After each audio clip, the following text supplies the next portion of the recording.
Nikamwona pale, nikasema na huyu kijana si yule ambaye alikuja kwenye ofisi yangu wakati walikuwa anawania ubunge kule Nairobi, na alikuwa moto moto. Si gavana wenu ni moto moto? Pigia gavana makofi.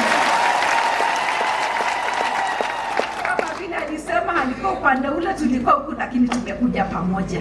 Kwa hivyo gavana, continue doing the good work. For these great people of Kisii. They are amazing people. These women, the men, the young people, the children of Kisii County are amazing. I see the great work that you continue to do. Continue to support them. Kina mama wa Joyful Women mko? Kina mama wote wengine mko? Kwa hivyo kama vile tumesema, tutakutana Nairobi, si ni kweli? Najua kitu moja ya ajabu gavana, wakati haukuwa gavana hapa. Hii Kisii County nimeikanyaga sana, Mheshimiwa Zaire. I have come to Kisii County many times. From 2013 wakati tulikuwa tunatembea, nikakuja 2014 tukaanza Joyful Women. But I can tell you, if I can confess, and Apostle Morwabe knows me very well, ni kwamba it has not been easy to penetrate Kisii County. Haijakuwa rahisi. Hata nilikuja hapa, huyu ndugu huyu anataka, huyu Lumumba huyu anajua. Hata tulikuwa tunaishi kwa hoteli yake wiki moja.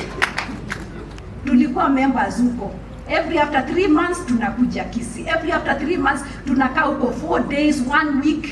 Tukienda kule mashinani kuongea na kina mama, tukiwaambia mambo ya women economic empowerment, kwamba wakipata pesa wanaweza kusaidika waingie katika table banking. But me, I want to believe one thing. As the Bible says, God's timing is the best. This is the right time. This is the right time. Kuna wamama kweli wametushikilia sana. Kama yule mama aliongea hapa akasema kikundi hao wali register 2014. Lakini walikuwa wanakuja wakitoka. Wanakuja wakitoka. Na si kuelewa. Kwa sababu hapa kwa jirani Nyamira, tulikuwa na kina mama wengi sana na vikundi mingi. Tumetoka Nyamira saizi. Kina mama ambao wako katika Joyful Women karibu 9,000. Lakini hapa Kisii, Elizabeth, nafikiri umesema ni 800. You can imagine, Nyamira karibu 9,000. Nyamira 9,000, Kisii 800. Yet nilikuwa naona katika demographics na nikiona ile geography nilikuwa nasoma kidogo, population ya Kisii ni kubwa zaidi kuliko Nyamira. Si kweli? Lakini nimejua kitu. God's timing is the best. Kuna wakati wa Mungu. Na huu ndio wakati. Mmesikia Mheshimiwa Zaire mwenyewe amesema siku moja ataleta wamama na tutarejesta wamama 10,000 kwa mkutano mmoja. Najua tuko katika vikundi mingi na kina mama tunafanya vitu tofauti tofauti. Lakini nimeona faida ya table banking. Maana kawaida ya mama akienda kule katika commercial bank anauliza maswali mingi, iko wapi title deed, iko wapi collateral, iko wapi security. Ndio tukasema kwamba hii concept ya table banking ambayo ni concept ya serikali tupeleke kule mashinani, ili kina mama ambao hawezi kupata loans huko katika commercial banks waweze kutengeneza meza zao za pesa manyumbani kwao, na waweze kuchukua hizo pesa waombe, wafanyie biashara na wasaidie familia yao.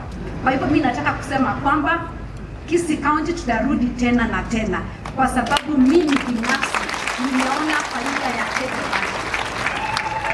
Na kila wakati nikikuja katika mikutano ya kina mama, niko na ile conviction tena kutaka kusaidia kina mama zaidi na zaidi. Because mimi najua kwamba pengine mama alipata bahati mbaya, pengine hakusoma vizuri, ama pengine alilelewa kule mashambani, hakupata nafasi ya kwenda mjini ama hata katika city kama Kisii. Lakini yule mama ambaye ako kule mashinani ni mama na ambaye ako na akili mingi sana. Kila mama ni mama mwakili. Mimi huwa nasema kama mama unaweza kuwa mjamzito, uzae mtoto na ule huyo mtoto akakuwa mkubwa, si wewe ni mtu mwenye uko na akili, mwenye Mungu amebariki. Pengine hata uwezi ongea Kiingereza, pengine hata uwezi ongea Kiswahili, lakini ile kazi ambayo Mungu amekupatia ufanye ni mambo makubwa sana. Bila kina mama hatuna manyumba. Mama ndiye anajenga nyumba yake, si ni kweli? Mama ndiye anatunza bwana yake, si ni kweli? Mama anatunza watoto wake. Kwa hivyo kina mama, mtu asiwahi kukudanganya siku moja akakwambia kwamba wewe ni bure. Wewe sio bure. Wewe ni mtu ambaye unaweza kufanya mambo makubwa sana. Ndio sababu mimi kila wakati nikiona kina mama nataka kuwashika mkono, kuambia kwamba ninaweza. Tukishikana mikono sisi sote tunaweza. Niliona mama wangu mzazi hakuongea Kiingereza, hakwenda shule, lakini alitulea, akatufundisha maneno makubwa, na siku hizi tunasimama kama watu.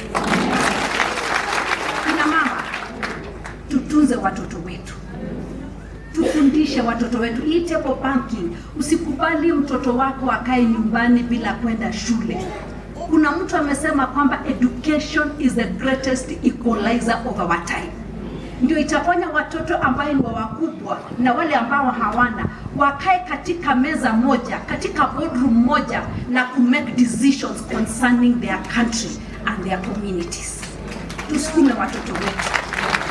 Sukua mheshimiwa wako akupatie basari, kuja kwa governor akupatie basari, ingia table banking, tusukume watoto wetu ili waweze kusoma. Kwa hivyo wamama wa kaunti ya Kisii, nimefurahi sana, mimi nawapenda sana.